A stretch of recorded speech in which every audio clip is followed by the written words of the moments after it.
नमस्कार, India news Madhya Pradesh Chhattisgarh में आपका स्वागत है। आपके साथ मैं हूं मोनिका जायसवाल। अपनी इस खास पेशकश में हम बात करेंगे रूस और यूक्रेन के बीच टकराव की। ये विवाद अब युद्ध का रूप ले चुका है। दोनों देशों के बीच जंग शुरू हो चुकी है। रूस ने यूक्रेन पर हमला कर दिया है और ऐसे में इन दोनों देशों के युद्ध ने पूरी दुनिया की चिंता बढ़ा दी है। मिसाइल हमले में यूक्रेनी नागरिकों की मौत की बात कही जा रही है, तो वहीं रूस का दावा है कि उसने 6 रूसी फाइटर जेट मार गिराए हैं। बताया जा रहा है कि रूस के कई गांवों पर यूक्रेन ने कब्जा कर लिया है। दूसरी तरफ नाटो भी रूस के खिलाफ जवाबी सैन्य कार्रवाई की पूरी तैयारी कर रहा है। ऐसे में यूक्रेन में रह रहे भारतीय नागरिकों के लिए भी मुसीबत खड़ी हो गई है। भारत सरकार ने उनकी वतन वापसी के प्रयास तेज कर दिए हैं। भारतीय दूतावास ने यूक्रेन में फंसे लोगों के लिए घरों में ही रहने की सलाह दी है। तो आज इसी मुद्दे पर चर्चा होगी। हमारे साथ कुछ खास मेहमान जुड़ेंगे जिनसे हम जानेंगे वहां के ताजा हालात।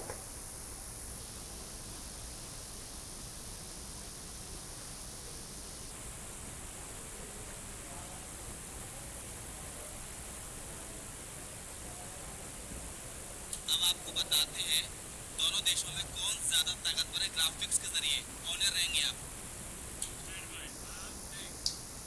और आइए अब जानते हैं ग्राफिक के जरिए कि यदि युद्ध होता है तो कौन ज्यादा ताकतवर है, यानी किसकी जीत हो सकती है और किसकी हार। रूस के पास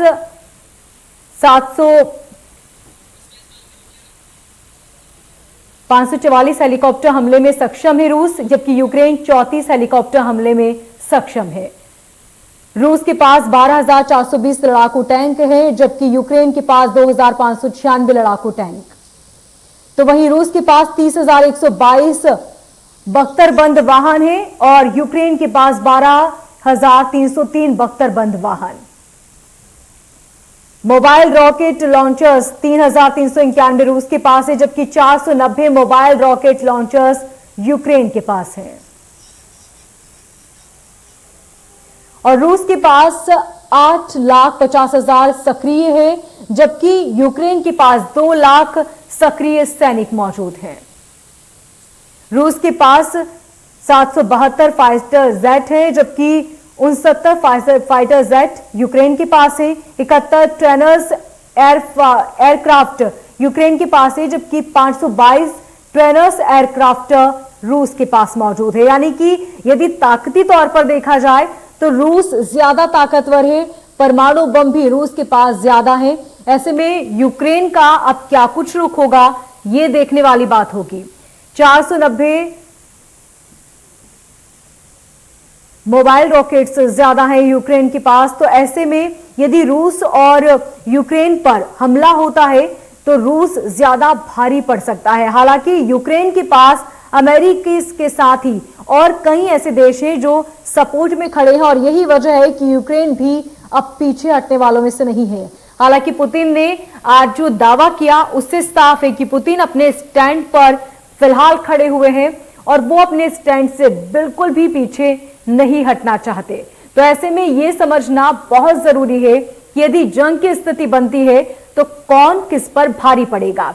और फिलहाल ग्राफिक के जरिए समझने की कोशिश करें कि रूस के पास जो लड़ाकू विमान है या फिर टैंक है या बख्तरबंद वाहन है वो सबसे ज्यादा है, जबकि यूक्रेन के पास कम है। लेकिन यूक्रेन को और कई देशों से सपोर्ट मिला है, जिसमें अमेरिका भी शामिल है। और अमेरिका राष्ट्रपति जो बाइडेन ने इसको लेकर अपना रुख भी साफ कर दिया है।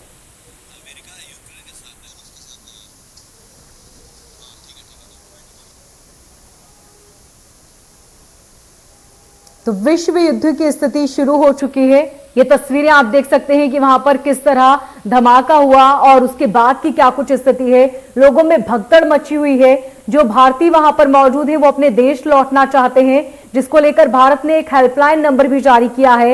एटीएम के बाहर लोगों की लंबी कतारें देखने को मिली, जिससे साफ है कि वहां पर लोगों के बीच भगदड़ मची है।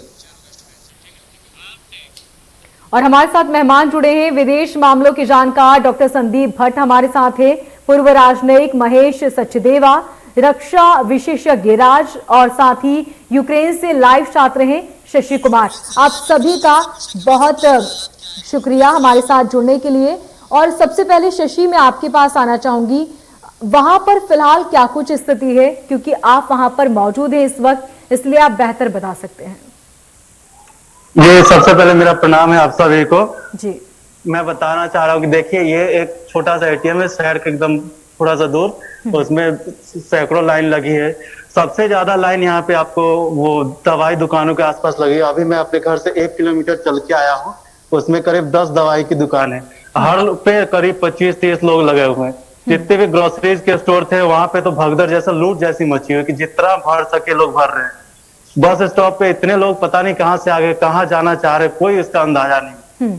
तो एकदम भगदड़ की स्थिति मची हुई है, सब लोग यहाँ से निकलना चाह रहे हैं। अब हमारे लिए कोई ऑप्शन बच नहीं रहा, हम लोग भी देख रहे हैं, हर एक ऑप्शन पे विचार कर रहे हैं जी। एक नजदीकी पोलैंड का है, वो उस ऑप्शन को भी हम लोग देख रहे हैं क्या हो सकता है। बाकी पूरी स्थिति बहुत खराब हो गई, हर हाल में हम लोग को यहाँ से निकलना है, पर कैसे निकले इसका कोई आइडिया नहीं। शशि, यूक्रेन दूतावास ने क्या आपसे संपर्क करने की कोशिश की या वहां पर जितने भारतीय हैं उनसे संपर्क करने की कोशिश की? आज की स्थिति है जो कल से जो ये इन्वेजन शुरू हुआ है, जो रशियन फोर्सेस जो ओडेसा की वगैरह में घुसी है, उनके बाद से कोई किसी तरह कोई कांटेक्ट नहीं हो पाया एम्बेसी से। ठीक शशि, यहाँ पे हमारे यहाँ मार्शल लॉ भी इम्प्लीमेंट हो गया है, हर जगह पुलिस फोर्स यहाँ की आर्मी उतर चुकी है।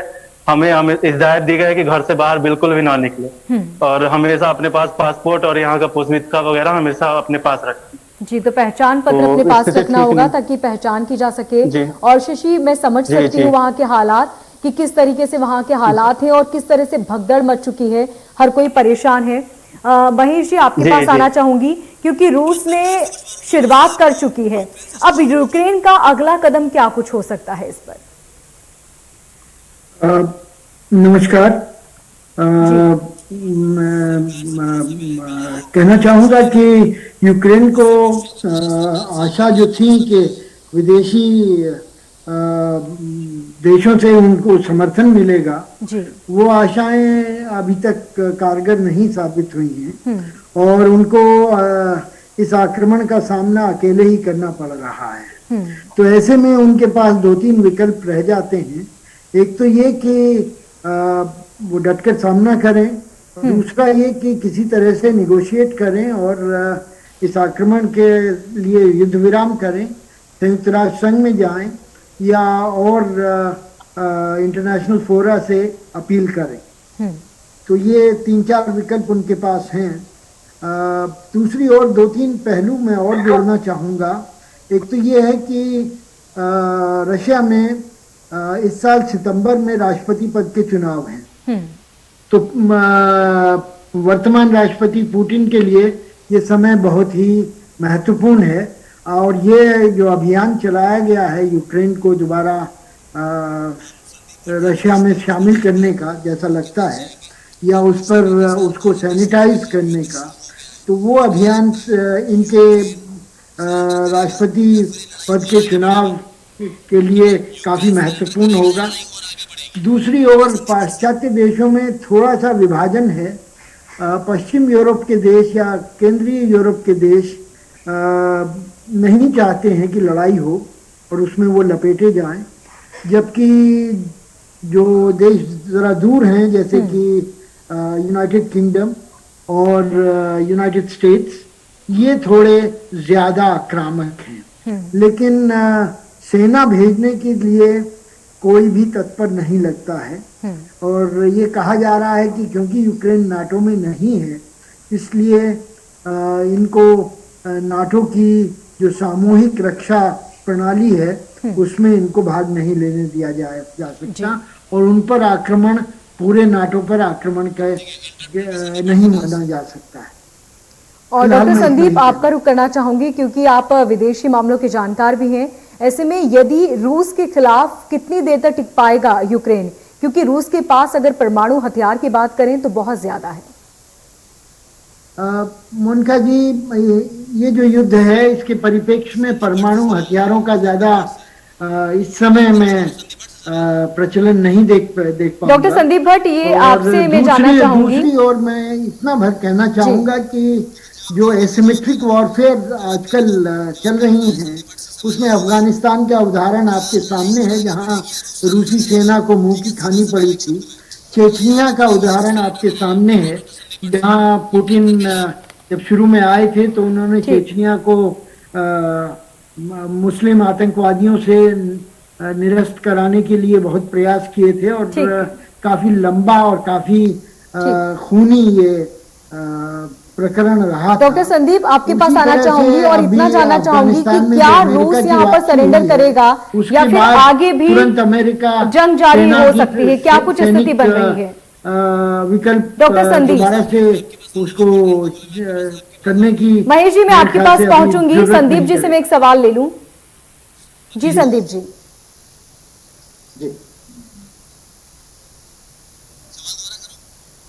संदीप जी, आपसे जानना चाहेंगे कि रूस यहाँ पर जिस तरह की स्थिति बन रही है, क्या यूक्रेन सरेंडर करेगा या फिर ये युद्ध आगे बढ़ सकता है? क्योंकि रूस ने तो अपनी स्थिति स्पष्ट कर दी है। देखिए मोनिका जी, अभी अभी ये खबर आ रही है दुनिया भर में इस जो रूस के यूक्रेन पर हमले का मामला है, दुनिया में इसको लेकर के अलग अलग प्रतिक्रियाएं हैं। यूरोपियन यूनियन ने भी अभी इसकी निंदा की है। जर्मनी ने अभी हाल ही में तुरंत अभी ताजा ताजा घटनाक्रम है कि जर्मनी ने कहा है कि रूस इस हमले को तत्काल से रोके। जहां तक रही बात यूक्रेन के कदम की, ये भी खबरें आ रही है कि यूक्रेन के कुछ शहरों में सरेंडर हो गया है। आप यूक्रेन की अगर आप सामरिक स्थिति को देखेंगे तो ये ठीक ब्लैक सी के ऊपर है और रसिया से इसकी टेरिटरीज मिलती हैं। युद्ध किसी भी हालत में यूक्रेन के लिए एक बहुत बेहतर विकल्प नहीं है। मैं समझता हूं कि इस समय नेगोशिएशन ही एकमात्र एक ऐसी प्रक्रिया हो सकती है जिससे दोनों देश के बीच के युद्ध को टाला जा सकता है। आप देखेंगे कि अमेरिका लगातार अपना हस्तक्षेप बढ़ा है और ऐसी खबरें आ रही हैं कि अमेरिकी ट्रूप्स जो है वो रवाना होने जा रहे हैं या वो भी रशिया का जवाब देंगे, यूक्रेन के साथ लड़ेंगे।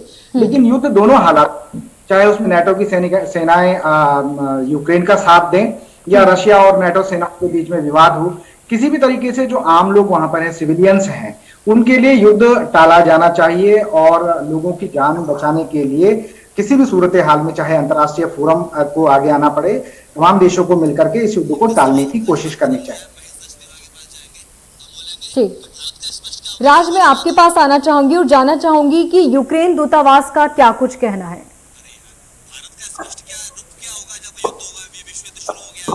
सवाल मुझसे है मैडम, सॉरी संदीप। राज, आप सुन पा रहे हैं हमें? मेरे सवाल मेरा है।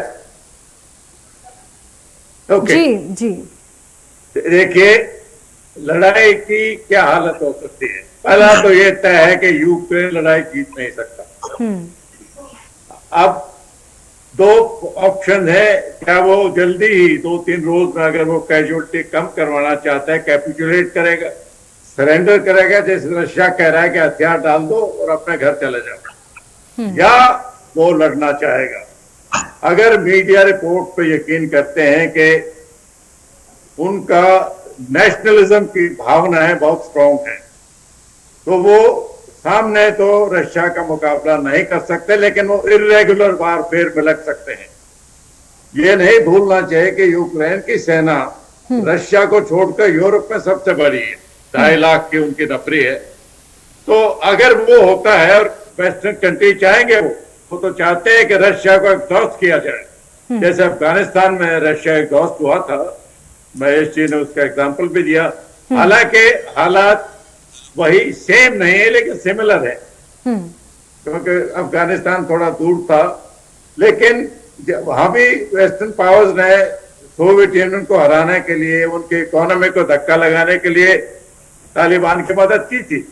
यहाँ भी वो मदद करते रहेंगे, हथियार दे रहे हैं, एम्यूनिशन दे रहे हैं, एयर डिफेंस सिस्टम दे रहे हैं, बाकी सब मदद दे रहे हैं। लेकिन एक बात जो तय है कि बूट्स ऑन ग्राउंड ना नेटो के आएंगे ना अमेरिका के आएंगे, मतलब ना यूरोप के आएंगे, नेटो तो सब कुछ ही है, ना अमेरिका के आएंगे।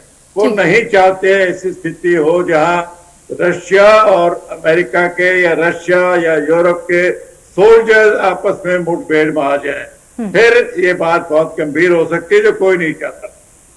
महेश जी, आपके यूरोप पास आना चाहूंगी, नहीं जानना चाहता कि चाहूंगी लड़ाई कि बढ़े। भारत अब अपनी स्थिति क्या कुछ स्पष्ट कर रहा है, क्योंकि अब तक भारत ने अपनी स्थिति स्पष्ट नहीं की है, लेकिन अब क्या कुछ रुख होगा भारत का? अब भारत की स्थिति एक स्तर पर लें तो काफी स्पष्ट है। हम लोग नहीं चाहते कि युद्ध हो, हम लोग तनावों का हल चाहते हैं, वाद विवाद द्वारा या डिस्कशंस द्वारा या निगोशिएशंस द्वारा, और रिस्ट्रेंट के लिए हम लोग अपील कर चुके हैं। एक स्तर पर तो ये है।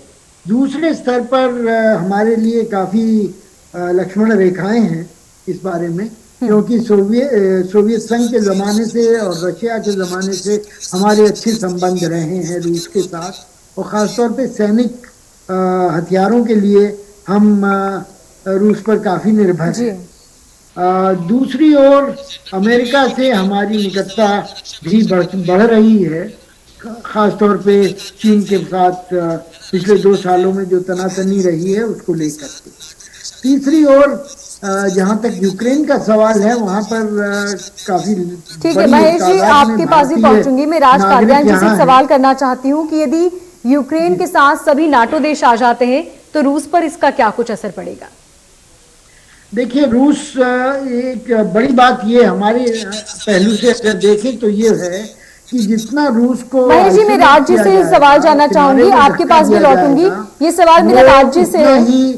चीन पर ज्यादा निर्भर हो जाएगा, क्योंकि महेश जी एक सेकंड, रॉ मटेरियल्स चाहिए। महेश जी, आपसे सवाल नहीं कर रही हूं मैं, राज्य से मेरा ये सवाल था कि यदि यूक्रेन के साथ नाटो देश आते हैं तो रूस का इस पर क्या कुछ रुख होगा?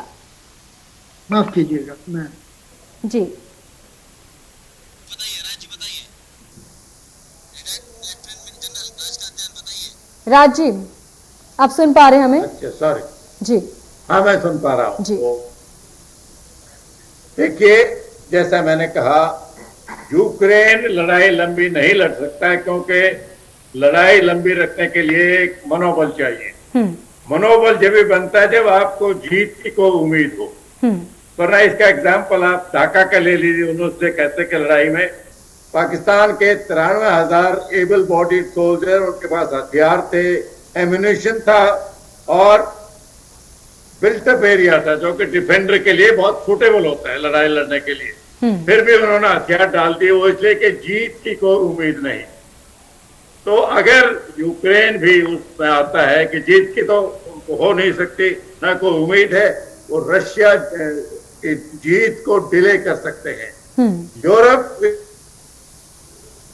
और यकीन करने के लिए रशिया ने अपने न्यूक्लियर टिप मिसाइल क्रिंजॉल, जिसका नाम है, वो डिप्लॉय कर रखे हैं। उसकी रेंज 2000 किलोमीटर है।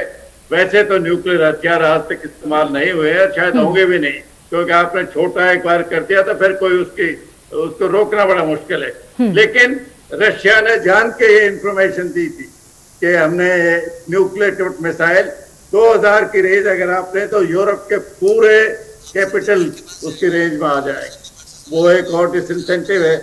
और यूरोप वैसे भी उनकी इकोनॉमी ठीक चल रही है, खुशहाली है, वो क्यों ऐसी लड़ाई मोल लें जिसमें ज्यादा दिलचस्पी अमेरिका और रशिया के आपस में होड़ है। अमेरिका उनको नीचे रखना चाहता है। भारत का बताया सत्यदेव साहब ने। ठीक, राज्य, हम संदीप जी के पास आना चाहेंगे। संदीप जी, आपसे जानना चाहेंगे कि जिस तरह की स्थिति बन रही है, ऐसे में कई भारतीय हैं जो यूक्रेन में फंसे हुए हैं, उन्हें वापस अपने देश लाने के लिए किस तरह की कोशिशें कर रही है सरकार, और ऐसे में फिलहाल क्या कुछ स्थिति है और आगे भी किस तरह के कार्य करने चाहिए? क्योंकि वहां मौजूद छात्रों का ये कहना है कि हमारे पास जो टिकट का किराया है वो बहुत ज्यादा है। ऐसे में कई छात्र ऐसे हैं जो नहीं आ पाते या फिर वो सक्षम नहीं है उस अमाउंट को देने में। देखिए, युद्ध जैसी स्थिति में या किसी भी इमरजेंसी में मैं समझता हूं कि तमाम देशों की सरकारें अपने अपने राजदूतों के माध्यम से, अपनी एम्बेसीज के माध्यम से अनेक देशों में जो लोग उनके नागरिक रह रहे होते हैं उनसे संपर्क करते हैं, और वहाँ जो विदेशों में बसे हुए लोग हैं वे भी डायरेक्टली एम्बेसीज में जाकर के संपर्क करते हैं और मदद मांगते हैं। तो ये जो यूक्रेन और रशिया का जो विवाद चल रहा है, मैं समझता हूँ इस मामले पर सरकार ने संज्ञान लिया होगा निश्चित तौर पर, और विद्यार्थियों को या जो वहां पर लोग रह रहे हैं, भारतीय लोग रह रहे हैं, अगर वे चाहते हैं कि उनको अपने देश वापस आना है तो सरकार उस दिशा में उचित कदम उठा रही होगी। ये सारी जानकारियां संबंधित मंत्रालयों के पास में या संबंधित एजेंसियों के पास में उनका डेटा होता है।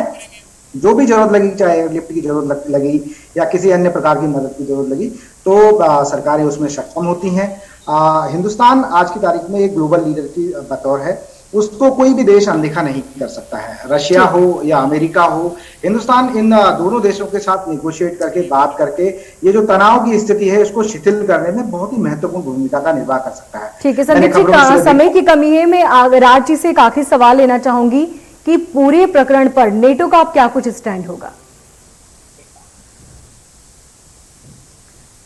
आपका सवाल पूरा साफ नहीं है, लेकिन मेरा मानना वही है। देखो, मेरी राय में यूक्रेन पूरे तरीके से गलत नहीं है। वो तो बहुत साल से कह रहे हैं कि भाई नेटो, जो कि 1990 की एक अंडरस्टैंडिंग थी कि उसको जर्मनी के पूर्व में नहीं ले जाया जाएगा, उसका फैलाव नहीं होगा। लेकिन इस पिछले 30 सालों में आपने क्या किया? 7 वो देश जो पूर्वी यूरोप के थे, जो कि वार्सा पैक्ट का हिस्सा थे, आपने उनको नेटो में मिला लिया। 3 ऐसे देश हैं जो सोवियत यूनियन का हिस्सा थे, बाल्टिक कंट्रीज, उनको आपने मिला लिया।